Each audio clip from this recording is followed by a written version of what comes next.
Bom dia, sou Elson David e vamos começar a arquitetura de SOs, que se refere a como os diversos elementos do mesmo podem ser organizados.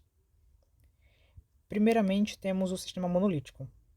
Nesse modelo, o sistema inteiro se encontra no núcleo, dando acesso irrestrito aos recursos como hardware e memória, o que o torna rápido e compacto, porém suscetível a erros em escala, já que a falha de algum componente pode se propagar para os demais. Além disso, por muitas vezes causar uma dependência entre sistemas, sua manutenção e atualização é meio complexa. Alguns bons exemplos desse sistema temos Solaris da Unix, Windows da Microsoft e macOS da Apple. Nos sistemas micronúcleo, diferente do anterior, praticamente nada fica no núcleo, somente o essencial para que haja funcionamento. Os demais componentes ficam na camada do usuário. Isso resolve os dois principais problemas do modelo anterior, mas causa outro com relação à sua eficiência, pois praticamente qualquer operação são necessárias diversas chamadas de sistema, o que é bastante custoso. Nesse modelo, alguns bons exemplos são o Chorus e o Minix 3.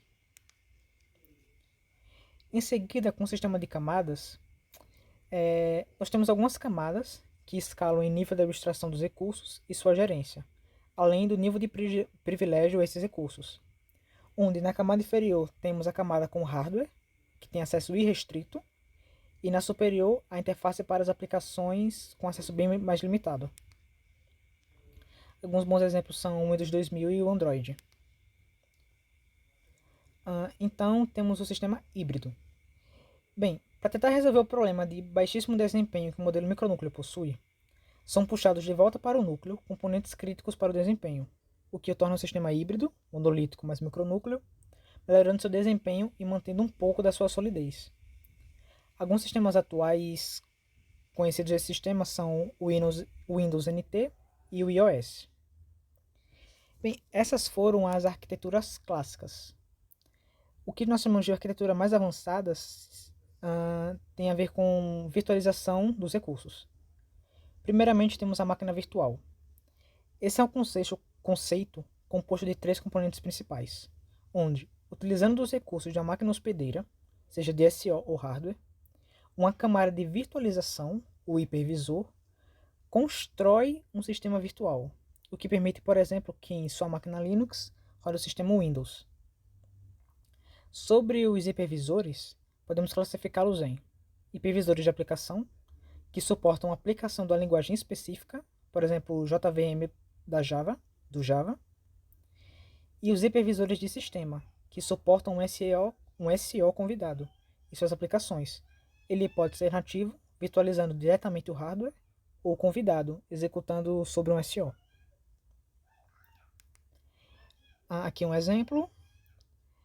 E, bem, temos então uns containers. Aqui os espaços do usuário são virtualizados e são alocados em domínios ou containers, os quais são isolados entre si. Eles recebem uma parcela dos recursos, memória, tempo de processador, etc. Tem seus próprios identificadores, endereços de rede e alguns outros recursos, compartilhando apenas o núcleo, o que garante que não haja interferência ou recursos compartilhados entre eles. Além disso, os processos dos domínios não podem interagir com processos externos, seja sair de um processo para outro ou acabar pegando algum espaço de memória, por exemplo.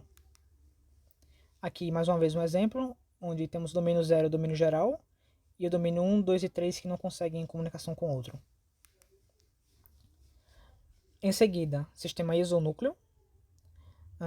Nos sistemas mais comuns, o SO oferece as abstrações das aplicações,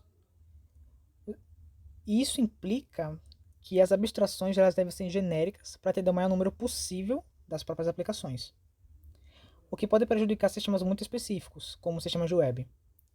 Em sistemas exonúcleos, são as aplicações que implementam suas próprias abstrações para serem usadas, ou compartilham de outras através de bibliotecas de sistema, as chamadas libOS, que possuem as abstrações mais comuns.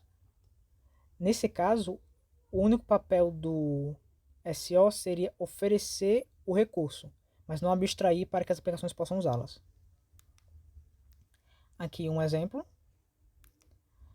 E por fim, temos o sistema uninúcleo, onde o núcleo DSO, as bibliotecas necessárias e a aplicação são compilados em um único bloco de código e executados diretamente no hardware com acesso privilegiado, ganhando desempenho.